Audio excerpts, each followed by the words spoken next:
सभी को प्रणाम निवेदित करता हूँ। भवानी शंकरो वंदे श्रद्धा विश्वास रूपिणो याभ्याम विना न पश्यन्ति सिद्धाः स्वान्तस्थमीश्वरम्। वागर्थाय संपृक्तौ वागर्थ प्रतिपत्तये जगतः पितरौ वंदे पार्वती परमेश्वरौ। संस्कृत की वैश्विक विरासत इस श्रृंखला के अंतर्गत आज कालिदास के काव्य में लोक शिक्षा विषयक ये विशिष्ट व्याख्यान आयोजित है। आयोजक हैं साझा संसार फाउंडेशन नीदरलैंड्स। संपूर्ण व्याख्यान माला के संयोजक हैं श्री रामा तक्षक जी। संपूर्ण व्याख्यान श्रृंखला को प्रस्तुत करने का श्रेय जाता है डॉक्टर विजय राणा जी को, जो कि लंदन में स्थित है और बीबीसी लंदन में कार्यरत हैं। संयोजक के रूप में हमारे साथ जुड़े हुए हैं श्रीयुत राजेंद्र शर्मा जी, भारत से ही, और इसका जो संचालन कर रही हैं वो है सुश्री इंदु बरोड़ जी। कालिदास के काव्य में लोक शिक्षा यह मुख्य विषय है, लेकिन हमें यह विचार करना होगा कि महाकवि कालिदास, जिनका समय माना जाता है प्रथम शताब्दी ईसा पूर्व या चतुर्थ शताब्दी ईस्वी गुप्त काल में, इन दो विषयों में प्रथम शताब्दी ईसा पूर्व का पक्ष अधिक प्रबल सिद्ध होता है। तो प्रथम शताब्दी ईसा पूर्व में यदि महाकवि कालिदास को हम स्थित मानते हैं तो उनके वाङ्मय के निर्माण की भूमिका क्या थी, इस पर हमें पहले विचार कर लेना चाहिए। महाकवि कालिदास के वाङ्मय की भूमिका क्या है, इस पर हम विचार कर लें तो महाकवि कालिदास को उपलब्ध था आधारभूत साहित्य। आधारभूत साहित्य था संपूर्ण वैदिक वाङ्मय, जिसमें चारों संहिताएं आ जाती हैं: ऋक् संहिता, यजुः संहिता, साम संहिता, अथर्व संहिता, षड वेदांग, शिक्षा, कल्प, निरुक्त, व्याकरण, छंद, ज्योतिष, उपनिषद ग्रंथ, दशोपनिषद, जिन पर आचार्य शंकराचार्य जी ने भाष्य लिखा, और इसके अतिरिक्त व्यापक परिवेश में निष्पन्न संस्कृत की छंदोबद्ध कविता। वह छंदोबद्ध कविता है महर्षि वाल्मीकि विरचित रामायण, और इसके अतिरिक्त दार्शनिक घातक प्रतिघातों की वैविध्यपूर्ण विशाल कृति, जो 18 पर्वों में लिखित महर्षि वेदव्यास का विशाल काव्य है महाभारत। इसके अतिरिक्त महाकवि कालिदास को महाकवि भास के सभी नाटक उपलब्ध थे, जिन नाटकों में लोक विषयक, रामायण विषयक और महाभारत विषयक अनेक वृत्तांतों को आधार बनाकर ललित रूप में प्रस्तुत किया गया है। हम देखें तो नाट्यशास्त्र के रूप में महाकवि कालिदास को नाटक की संरचना का पूरा सांचा उपलब्ध था।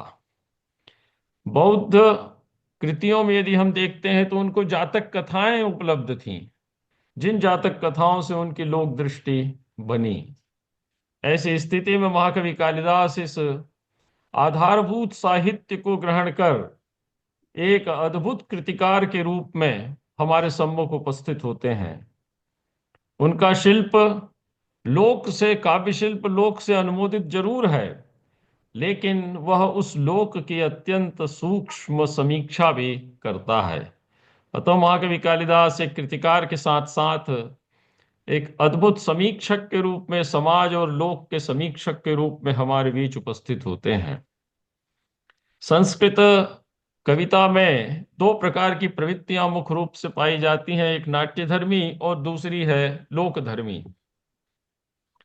महाकवि कालिदास को हम देखते हैं कि वे नाट्यधर्मी की अपेक्षा लोकधर्मी प्रवृत्ति के अधिक समर्थक हैं, क्योंकि उनकी कविता लौकिक धरातल पर प्रतिष्ठित है और जो भाव जगत का निर्माण करती है, ऐसे भाव जगत का निर्माण करती है जो कि लोक से जुड़ता है। संपूर्ण भारतीय परंपरा में जिन साधनों या जिन उपायों से मनुष्य के स्वत्व की सिद्धि होती है, अर्थात मनुष्य की अपनी पहचान होती है, उन सभी साधनों में एक साधन कला को भी माना गया है। कला से तात्पर्य यहाँ पर हम काव्य कला से लेंगे, क्योंकि महाकवि कालिदास आज हमारे सम्मुख अपने वाङ्मय के रूप में उपस्थित हैं। इसीलिए कहा जाता है कलयतीति कला। जो आपका निर्माण करती है, आपके स्वरूप को, आपकी पहचान को आप तक पहुंचाती है, उसको कला कहते हैं। कला में तीन शब्द हमें मिलते हैं संपूर्ण परंपरा में, वो है काल, कला और कलना। ये तीनों ही शब्द कल धातु से बने हुए हैं। कविता में जब हम आते हैं तो हमें तीन शब्द मिलते हैं, वो है भाव, अनुभाव और विभाव। भाव जगत वस्तुतः वास्तविक जगत है, जो संसार में उपस्थित पाया जाता है, लोक में दिखाई देता है। अनुभाव जगत वह है जो कला के माध्यम से हमारे सम्मुख उपस्थित होता है और इससे निर्मित होता है विभाव। और इन तीनों के संयोग से चेतन सामाजिक की चिति में एक उद्दीप्ति आती है, और वह अपने अंदर बैठी हुई आनंद कला से जुड़ जाता है। यही है वस्तुतः कला जगत की अंतिम परिणति। आनंद कला से जुड़ने पर सहृदय के चित्त में बैठा हुआ जो स्थायी भाव है, जो जन्मजात संस्कार रूप में उसके चित्त में बैठा हुआ है, रतिर्हासश्च शोकश्च, क्रोधोत्साहो भयम भयम तथा, ये सब के सब उसके जाग उठते हैं। उनका वो एक सात्विक भूमिका में प्रतिष्ठित होकर अनुभव करने लगता है। और यही है वस्तुतः कला का अंतिम परिणाम, जो महाकवि कालिदास की प्रत्येक कृति से हमको प्रत्यक्ष उपस्थित होता हुआ दिखाई देता है। इसी को सनातन कवि आचार्य रेवा प्रसाद द्विवेदी जी ने अपने शब्दों में कहा, चिचदई वैका भगवते स्थायी त्वम प्रतिपद्यते। अर्थात हमारे अंदर बैठा हुआ परब्रह्म परमात्मा का चैतन्य रूपी अंश ही वस्तुतः कला के माध्यम से हमें अनुभव में उपस्थित होता है, और वही हमें आनंद प्रदान करता है। यह एक विशाल भूमिका है महाकवि कालिदास के वाङ्मय की। यदि हम देखें तो महाकवि कालिदास ने लोक भाषा के साथ साथ प्राकृत भाषा को भी अपनाया। संस्कृत भाषा के साथ साथ लोक भाषा प्राकृत को भी उन्होंने अपनाया। वस्तुतः प्राकृत संस्कृत का ही एक भिन्न रूप है, और ऐसा करने के कारण महाकवि कालिदास की कविता लौकिक धरातल पर बैठे हुए सभी पात्रों में स्थान पा जाती है। एक और बात बड़ी महत्वपूर्ण है, वो है कि महाकवि कालिदास की कविता में जितने भी कथानक हैं, वो सारे के सारे कथानक प्रयोग योग्य हैं। उनकी जो कथा वस्तु का आधार है वो अलौकिक या कल्पित नहीं है, और न ही स्थूल लौकिकता में डूबा हुआ है। हम्म। स्थूल लौकिकता इस शब्द पर हम ध्यान दें कि उनका कथानक न केवल अलौकिक है और न ही केवल स्थूल लौकिकता में डूबा हुआ है। इसलिए महाकवि कालिदास आज भी विश्व स्तर पर सर्वोच्च कवि के रूप में प्रतिष्ठित माने जाते हैं। भारतवर्ष का जहां तक संबंध है, जो अभी राणा जी ने स्वयं कहा कि हमें भारतीय कहना अधिक हमारे लिए श्रेयस्कर है, भारतवर्ष की लौकिक शिष्टता और सभ्यता, इन दोनों को भी यथोचित स्थान दिया है महाकवि कालिदास ने अपनी कविता में। उनके नाटकों की जो संरचना में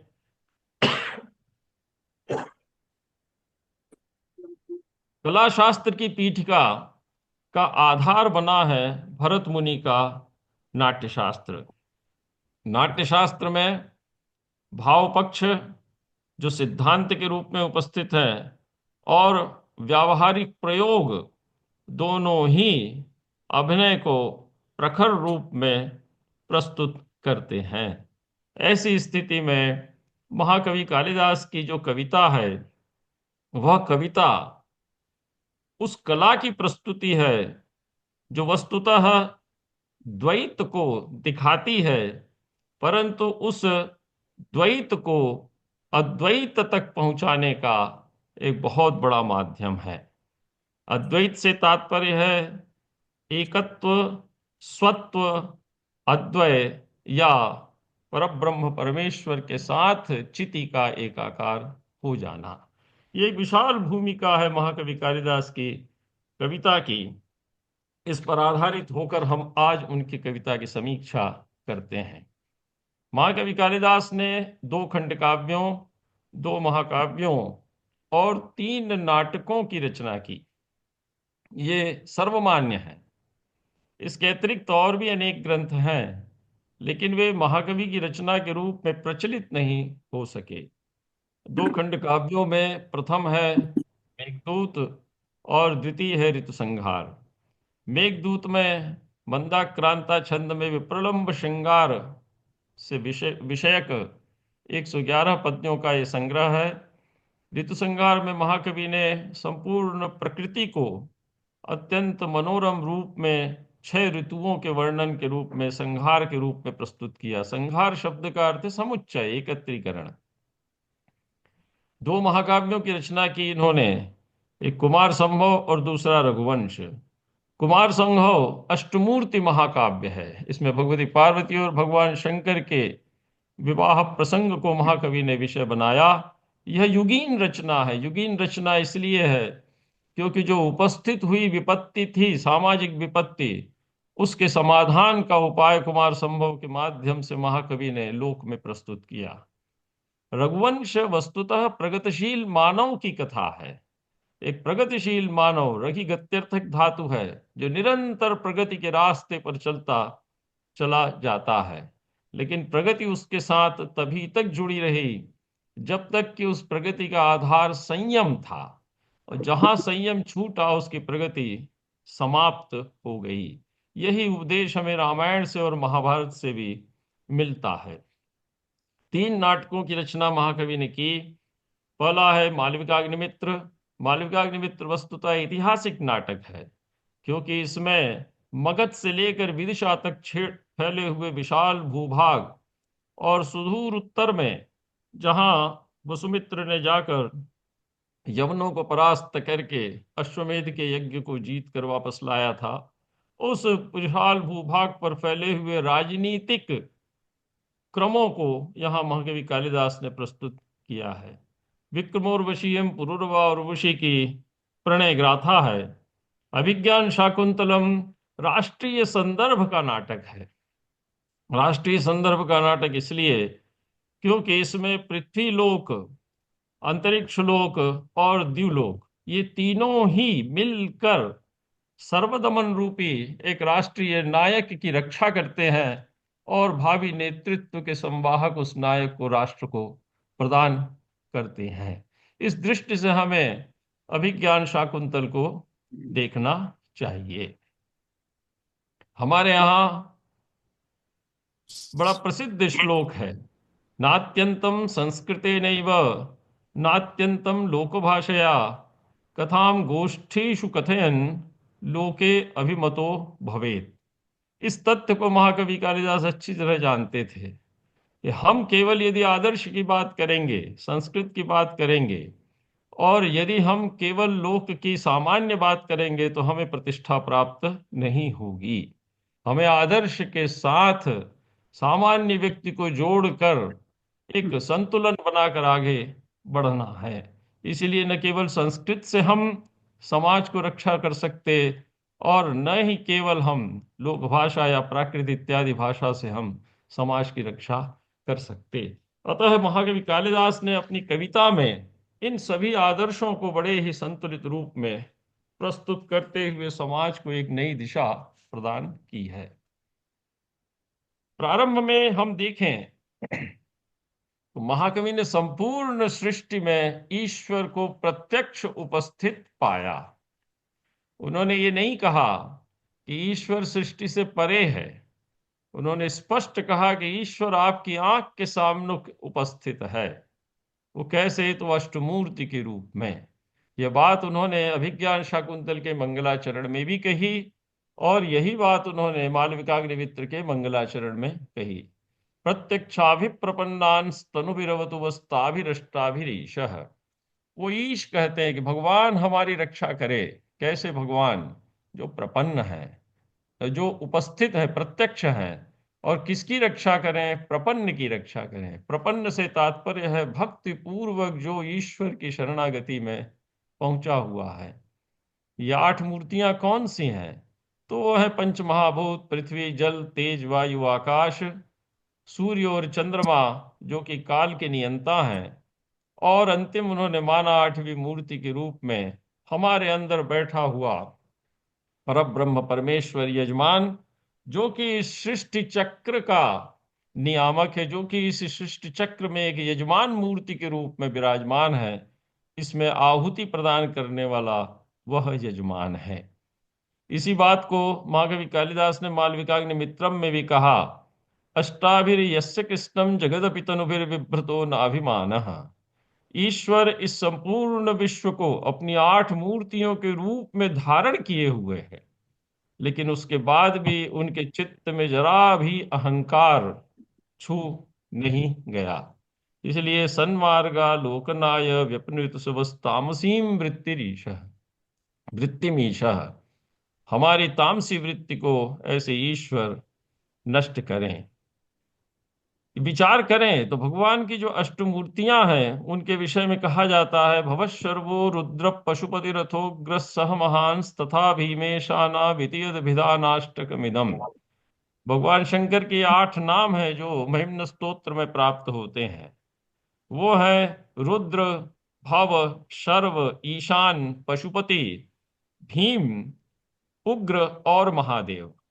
इन 8 मूर्तियों में भगवान शंकर के ये रूप पृथक रूप से प्रतिष्ठित हैं, ऐसा महाकवि कालिदास ने प्रत्यक्ष कहा। सूर्य में उनका रुद्र रूप प्रतिष्ठित है। जल में उनका भव रूप प्रतिष्ठित है। भवशर्वो रुद्र, भव का अर्थ है जो सृष्टि को उत्पन्न करता है। भूमि में उनका शर्व रूप प्रतिष्ठित है। वायु में उनका ईशान रूप प्रतिष्ठित है। अग्नि में उनका पशुपति रूप प्रतिष्ठित है। आकाश में उनका भीम रूप हाँ। प्रतिष्ठित है। और दीक्षित में उनका उग्र रूप प्रतिष्ठित है। दीक्षित से तात्पर्य है वह जो यज्ञ दीक्षित यजमान है, उसमें उनका उग्र रूप प्रतिष्ठित है, क्योंकि यज्ञ दीक्षित यजमान का सामान्य व्यक्ति स्पर्श नहीं कर सकता। और चंद्रमा में उनका महादेव रूप प्रतिष्ठित है, क्योंकि अग्निशोमात्मकम जगत ये हमारे सृष्टि में पहले ही माना गया है। तो इस रूप से लोक को शिक्षा दी महाकवि कालिदास ने। आज जो पर्यावरण की समस्या उपस्थित हो रही है, उस पर्यावरण की समस्या का सबसे बड़ा समाधान हमें महाकवि की इस वचन से मिलता है कि सृष्टि में प्राप्त होने वाले ये सब तत्व वस्तुतः भगवान शंकर की रूप हैं। इनमें प्रतिष्ठित होने वाला शिवत्व ही हमारी रक्षा कर सकता है। यदि इसमें शिवत्व की प्रतिष्ठा नहीं होती है तो समझ जाइए कि हमारा अस्तित्व समाप्त है। इसके बाद लोक को समझाते हुए महाकवि कहते हैं कि हमेशा हमें पूज्य व्यक्ति की, जो सम्माननीय व्यक्ति है, उसकी हमेशा हमें पूजा करनी चाहिए, उसका कभी तिरस्कार नहीं करना चाहिए। ये बड़ा प्रसिद्ध वचन है महाकवि का, प्रतिबध्नाति हि श्रेयः पूज्य पूजा व्यतिक्रमः। ये परिवार की धुरी है यह भावना। यदि यह भावना हमारे परिवार में रहेगी कि हम अपने बड़ों का सम्मान करें, उनका तिरस्कार न करें, तो निश्चित है कि परिवारों में स्थिरता आएगी, मेरा सभी शांति से आएगी। निवेदन है, कृपया म्यूट कर लें। तो समाज या परिवार में शांति रहेगी। तो ये वहां मुख्य कालिदास ने स्पष्ट कहा, प्रतिभग्नाति हि श्रेयः पूज्य पूजा व्यतिक्रमः। ये दिलीप और नंदिनी, देवगौ नंदिनी के वृत्तांत के माध्यम से महाकवि ने ये बात सम्मुख प्रस्तुत की है। जहां तक प्रश्न लोक में रहने वाले सामाजिकों का है, महाकवि स्पष्ट कहते हैं कि परहित साधनता, दूसरे के हित को सिद्ध करना और निरंतर प्रवृत्ति के मार्ग पर समर्पण पूर्वक चलते रहना, यही जीवन का सर्वोच्च आदर्श है। उन्होंने प्रकृति से उदाहरण लिए उपमा कालिदासस्य, ये बड़ी प्रसिद्ध उक्ति है कि वो बड़ी अच्छी अच्छी उपमाएं देते हैं अपने वचनों को, अपने सिद्धांतों को प्रकाशित करने के लिए। उन्होंने कहा कि भानु सकृत युक्त तुरंग एव रक्तन दिवम गंधवः प्रयाति शेष सदैवाहित भूमि भारः षष्ठांश वृत्तेरपि धर्म एषः। अर्थात सूर्य अपने घोड़ों को एक बार रथ में लगाता है, बार बार रथ में नहीं लगाता। वायु दिन और रात बहता रहता है, ऐसा नहीं है कि रात्रि में वो विश्राम करने चला जाता है। इसी प्रकार शेषनाग ने यदि पृथ्वी को अपने मस्तक पर धारण किया, तो उन्होंने हमेशा के लिए उसको अपने मस्तक पर धारण किया। उस पृथ्वी को भार समझकर उसको हटा नहीं देते। इसलिए समाज में रहने वाला जो व्यक्ति है, उसने यदि कोई दायित्व स्वीकार किया है, तो उसको उस दायित्व को पूरी जिम्मेदारी के साथ, समर्पण के साथ, निष्ठा के साथ निभाना चाहिए। उसमें उसको किसी भी प्रकार की कमी नहीं रखनी चाहिए। एक और उदाहरण महाकवि कालिदास ने वृक्ष का दिया। उन्होंने कहा कि स्वसुख निरभिलाषः खिद्य से लोक हेतो हो प्रतिदिन मथवा ते वृत्तिरेवं विधैव। ये राजा के विषय में कहा शाकुंतल में। अनुभवत ही मूर्धना पादपस्तीव्रमुष्णम शमयति परितापम छायया संशितानाम। वृक्ष सूर्य की अत्यंत तीक्ष्ण ऊष्मा को सहता है अपने मस्तक से, लेकिन किस लिए? अपनी छाया में बैठे हुए क्लांत या श्रांत पथिक को सुख प्रदान करने के लिए। यही दृष्टि समाज में रहने वाले, लोक में रहने वाले प्रत्येक व्यक्ति की होनी चाहिए। वो यदि कष्ट की अवस्था में पहुंचता भी है, तो उस अवस्था में भी उसको लोक को शांति या सुख प्रदान करने का ही प्रयास करना चाहिए। महाकवि कालिदास ने साफ कहा कि विनय जीवन का आधार है। विनय के बिना मनुष्य में पात्रता नहीं आती। किस चीज की पात्रता? लोक में निवास करने की पात्रता नहीं आती। उन्होंने कहा कि एक ही पानी की बूंद आसमान से पृथ्वी पर गिरती है, तो वही बूंद समुद्र में भी गिरी, और वही बूंद समुद्र के पास स्थित एक छोटी सी सीपी में भी गिरती है। समुद्र में गिरने वाली जल की वह बूंद हमारे किसी काम की नहीं हो रहती, लेकिन जब वो आसमान से गिरने वाली पानी की बूंद सीपी में गिरती है, तो वो मोती बन जाती है। इसलिए आवश्यकता है पात्रता की, कि हमारे अंदर ऐसी पात्रता हो कि हम समाज को उत्तम से उत्तम फल प्रदान करें। पात्र विशेषे नस्तम गुणांतरम व्रजत शिल्पमाधातु जलमिव समुद्र शुक्तौ मुक्ता फलताम पयोदस्य। यदि आपके पास ऐश्वर्य है, लेकिन विनय उसके साथ नहीं जुड़ा हुआ है, तो वह ऐश्वर्य आपका कभी भी सफल नहीं होगा। पारिवारिक स्नेह के विषय में महाकवि कालिदास ने अनेक स्थानों पर कहा है, लेकिन रघुवंश के 10वें सर्ग में जब भगवान राम की कथा आती है, चारों भाइयों का वृत्तांत आता है, तो वहां भाई भाई के प्रेम के विषय में महाकवि कालिदास ने बड़े ही स्पष्ट शब्दों में कहा है कि कैसे स्वाभाविक रूप से तेजस्वी अग्नि को हविष और अधिक प्रदीप्त कर देता है। अग्नि में यदि आप आहुति डालें, तो वह आहुति उस अग्नि को और प्रदीप्त कर देता है। वैसे ही स्वाभाविक रूप से विनीत राजपुत्रों को शिक्षा ने, जो उन्होंने अपने गुरुओं से शिक्षा प्राप्त की, और अधिक विनीत बना दिया। अतः विनय से मनुष्य में अग्नि सदृश तेजस्विता आती है, वो लोक में प्रतिष्ठा का पात्र बनता है। इसी बात को महाकवि कालिदास ने और दूसरे शब्दों में कहा कि चारों भाई परस्पर अविरुद्ध रहते हुए, वो उनमें कोई विरोध नहीं था, रघुकुल को वैसे ही प्रकाशित कर रहे थे जैसे ऋतु समूह देवारण्य को उद्योतित करता है।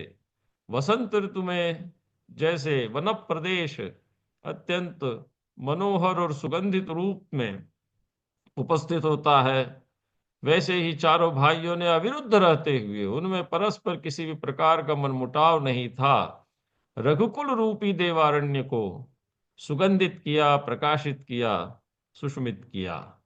रघुवंश की देवारण्य के रूप में उपमा और चारों भाइयों की ऋतुकुल के रूप में उपमा उनके स्वाभाविक वैशिष्ट्य को प्रकाशित करती है।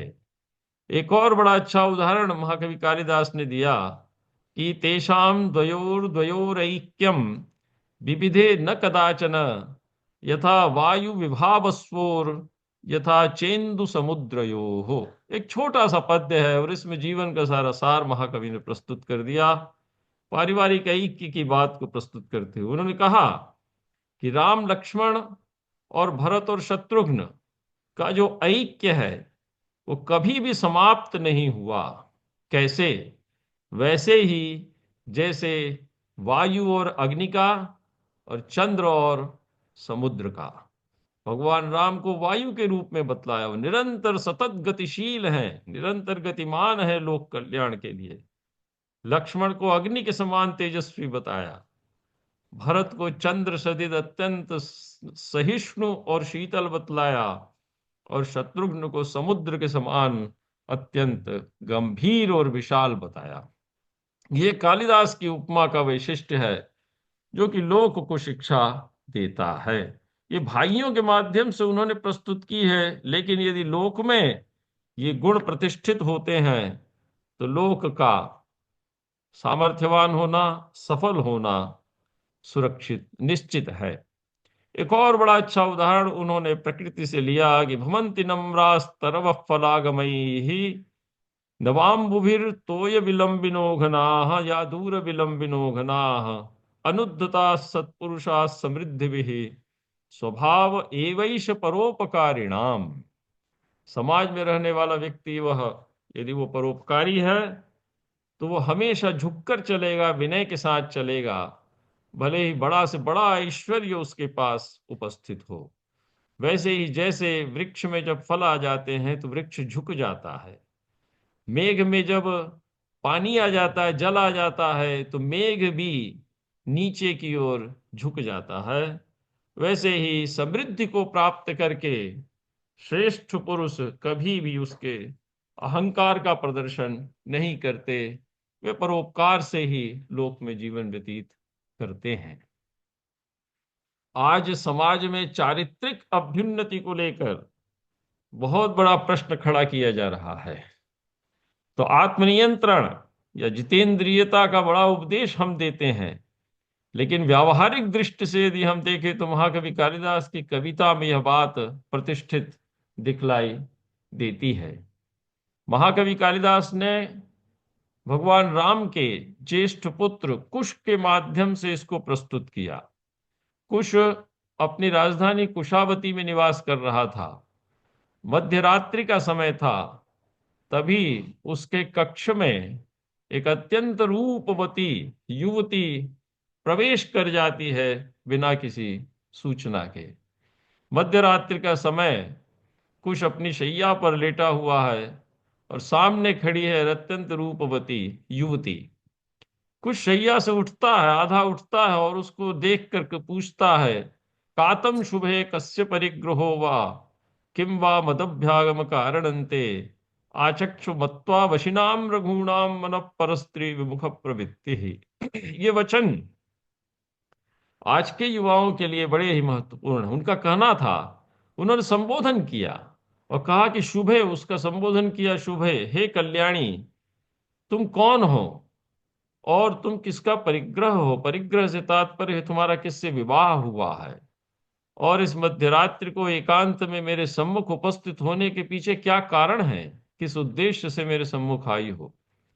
लेकिन मेरे सम्मुख कोई भी प्रस्ताव करने के पूर्व तुम इस बात को ध्यान में रखना कि मैं रघुकुल का अंश हूं, और रघुकुल के राजाओं या रघुकुल के अंश में कभी भी परस्त्री के प्रति उनका कोई आकर्षण नहीं रहता। परस्त्री विमुख प्रवृत्ति ही, यह उसने वचन दिया उसको, और उसके बाद फिर उसने बातचीत की।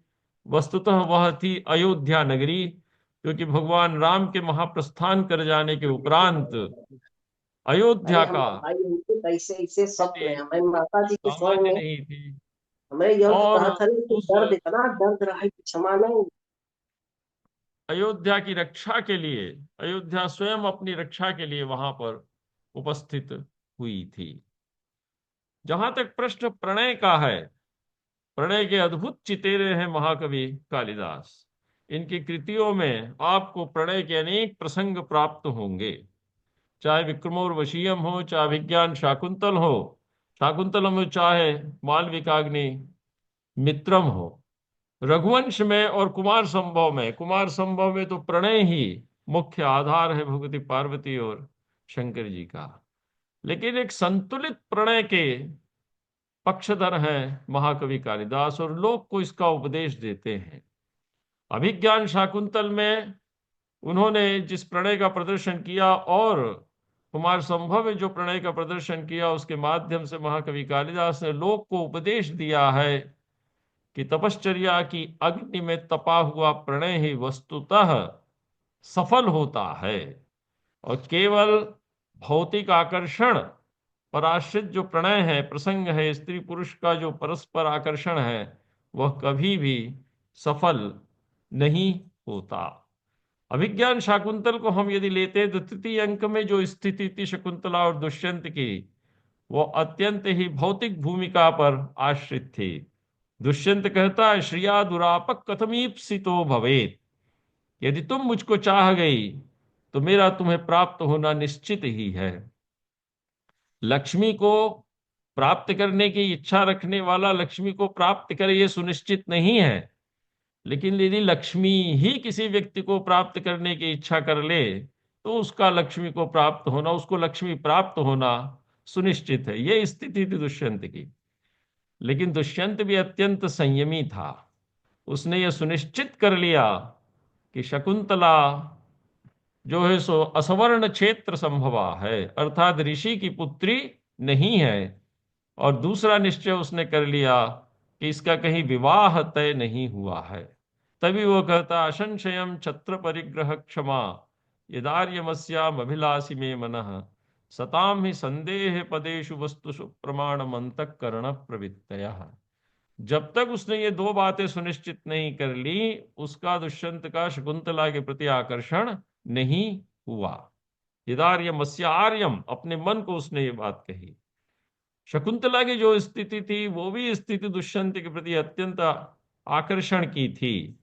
तब न जाने हृदय मम पुनर्मदनो दिवापिरात्रावपि निर्घृण तपति। वो दुष्यंत के प्रति आकर्षित थी। ये स्थिति है तृतीय अंक की, जहां अत्यंत भौतिक वातावरण में प्रणय विकसित हो रहा है।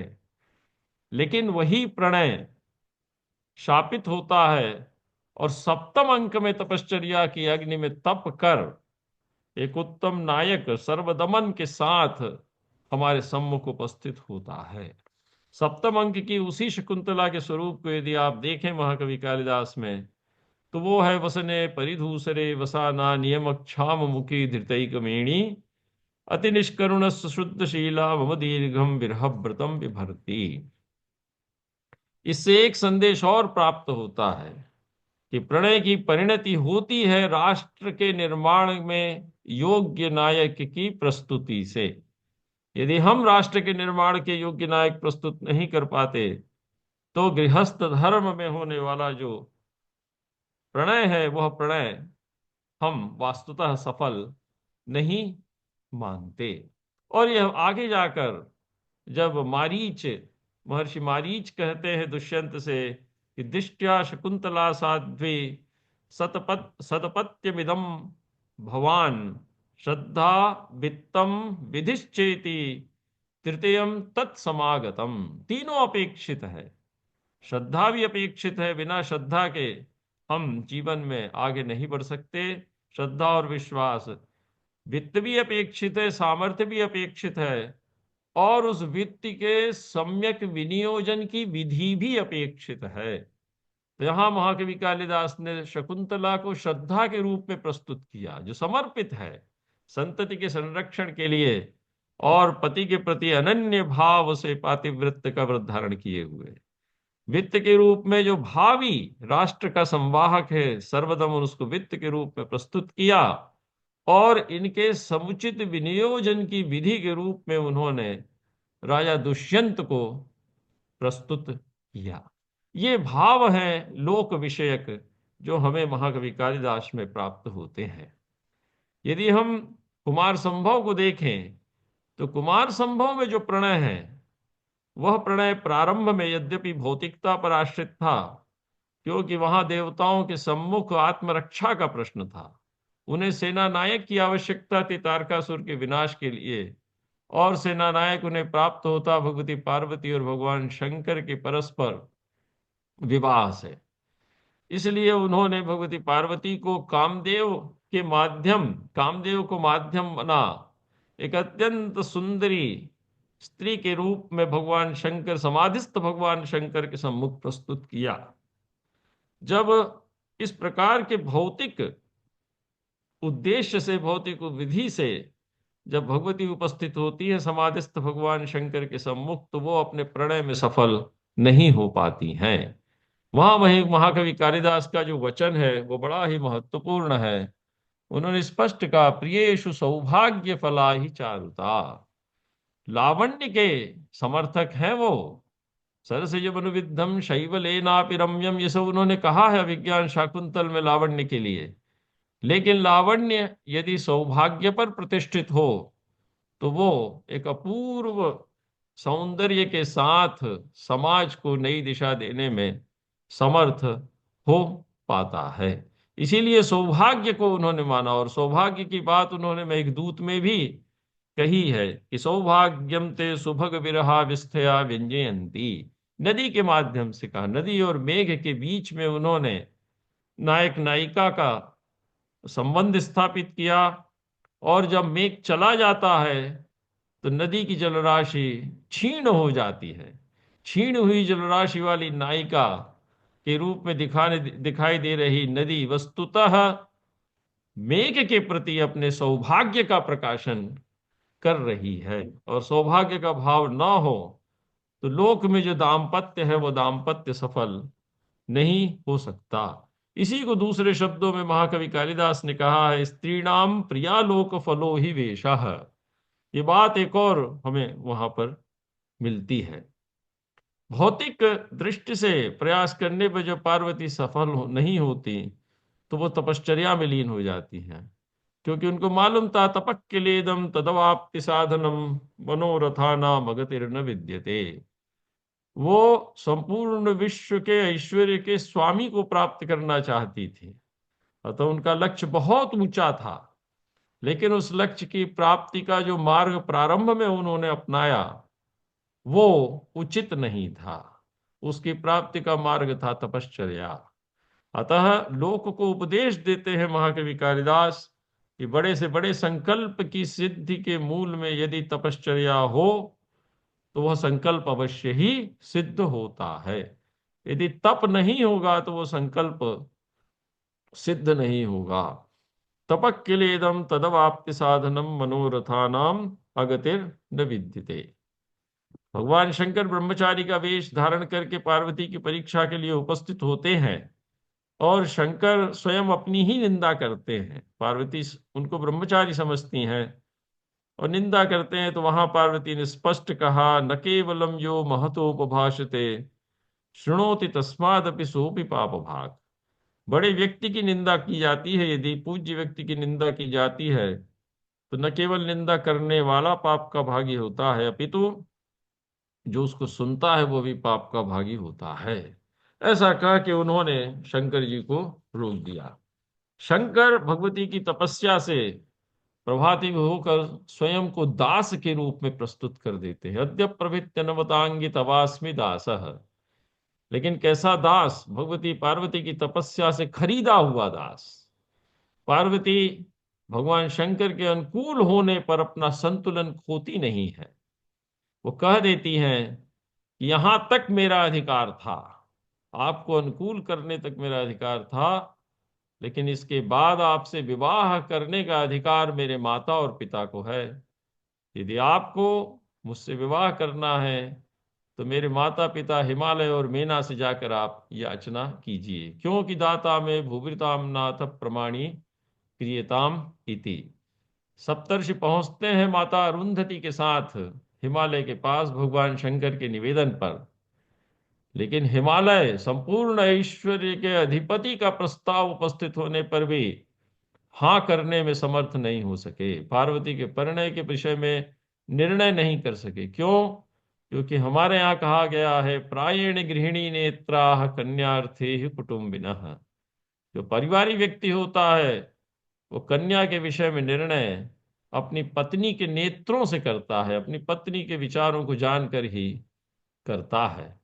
इसीलिए कहा है महाकवि कालिदास ने, शैलस संपूर्ण कामोपि मेना मुखमदेक्षत। भगवान हिमालय को इस प्रस्ताव में सभी प्रकार की अनुकूलता दिखाई दे रही थी, लेकिन उन्होंने अपनी पत्नी की ओर मुड़कर देखा और उनकी स्वीकृति जाननी चाहिए। जब तक वो स्वीकृति नहीं देती वो संभव नहीं था। तो इस प्रकार से प्रणय को तपश्चर्या की अग्नि में तप कर एक उज्जवल रूप में प्रस्तुत करने वाले महाकवि कालिदास हैं। ये आज की पीढ़ी के सम्मुख हमारे जाना चाहिए। हमारे संस्कृति में 4 मूल्य हैं, धर्म अर्थ काम और मोक्ष। इनके विषय में भी महाकवि कालिदास ने बहुत सी बातें कही हैं। उन्होंने कहा है कि अर्थ और काम से धर्म में बाधा नहीं पहुंचनी चाहिए और न ही धर्म से अर्थ और काम में बाधा पहुंचनी चाहिए। इसलिए अर्थ को काम से और काम को अर्थ से कभी भी हमें बाधित नहीं करना चाहिए। तीनों में समानता यदि रहती है तो जीवन सफल होता है। तो धर्म अर्थ कामाभ्याम बभादे नचते न सौ नार्थे कामेन कामम वासोर्थे न सदृशस्तेषु। तीनों के प्रति हमें समान भाव रखते हुए अपने जीवन को आगे ले जाना चाहिए। अंतिम बात में कह के स्वयं अपना वक्तव्य पूर्ण करूंगा, वह है वैराग्य।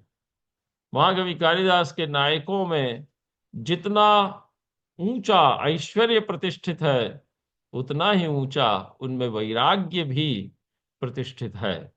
और यह सर्वसंसिद्ध है लोक में, यदि वैराग्य ऐश्वर्य की भूमिका पे प्रतिष्ठित होता है, ऐश्वर्य यदि वैराग्य की भूमिका पे प्रतिष्ठित होता है तो वह निरंतर वृद्धि को प्राप्त करता है, पीढ़ी दर पीढ़ी निरंतर वृद्धि को प्राप्त करता है, वो समाप्त नहीं होता। इसीलिए जितने भी कालिदास के नायक हैं वो एक अवस्था के उपरांत योग्य संतति के तैयार हो जाने पर उनको दायित्व देकर वानप्रस्थ में प्रस्थान कर जाते थे, वानप्रस्थ ग्रहण कर लेते थे। परंतु अकेले नहीं, अपनी रानियों के साथ। गलित वयसाम इक्ष्वाकूणाम इदम हि कुलव्रतम, ये उनका कुलव्रत था। दिलीप के अनंतर रघु ने भी अपने पुत्र अज को साम्राज्य देकर वानप्रस्थ का आश्रय ले लिया। नहीं सति कुल धुर्ये सूर्य वंशागृहाय। जब कुल की धुरी को धारण करने योग्य पुत्र तैयार हो गया तो फिर वो गृहस्थ में अधिक इंटरफियर नहीं किया करते थे, उसमें हस्तक्षेप नहीं किया करते थे। वो अपने दायित्व को अपनी संतति में संक्रांत करके विरत हो जाया करते थे। ऐसी स्थिति में पारिवारिक जो विभेद है वो कभी भी उपस्थित नहीं होता। इसीलिए अपवर्ग और महोदय अर्थात अत्यधिक उन्नति ऐश्वर्य, ये दोनों ही महाकवि कालिदास के नायकों में स्पष्ट रूप से उपस्थित है। दशरथ के विषय में भी कहा गया है कि उन्होंने भी राम को अर्पित करते हुए पूर्वजों के समान अपना संपूर्ण राज्य का परित्याग कर दिया था। तो इस प्रकार से यदि आप देखें तो महाकवि कालिदास की कविता में जीवन को अच्छे रूप से समुचित रूप से व्यतीत करने के अनेक सूक्ष्म सूत्र हमें प्राप्त होते हैं। व्यावहारिक दृष्टि से उनका अनुशीलन करना चाहिए और नई पीढ़ी तक उन्हें पहुंचाकर हम समाज को एक नई दिशा अवश्य ही प्रदान कर सकते हैं। और बहुत से दृष्टांत इसमें लिए जा सकते हैं, समय की सीमा है। आपने मुझे अवसर दिया महाकवि कालिदास के कुछ वचनों को यथामति पूज्य पिताजी सनातन के आचार्य रेवा प्रसाद द्विवेदी जी के द्वारा जो मुझे पढ़ाया गया उसके अनुरूप प्रस्तुत करने में मैं समर्थ हो सका।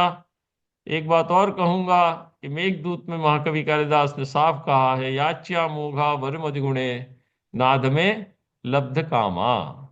इसका तात्पर्य ये है कि हमेशा श्रेष्ठ व्यक्ति से ही याचना की जाना चाहिए, क्योंकि यदि याचना सफल हो जाती है तो वो प्रत्युपकार की अपेक्षा नहीं करेंगे, और यदि श्रेष्ठ से आप याचना नहीं करते हैं और याचना सफल हो जाती है तो आपको प्रत्युपकार की हमेशा अंदेशा बना रहेगा।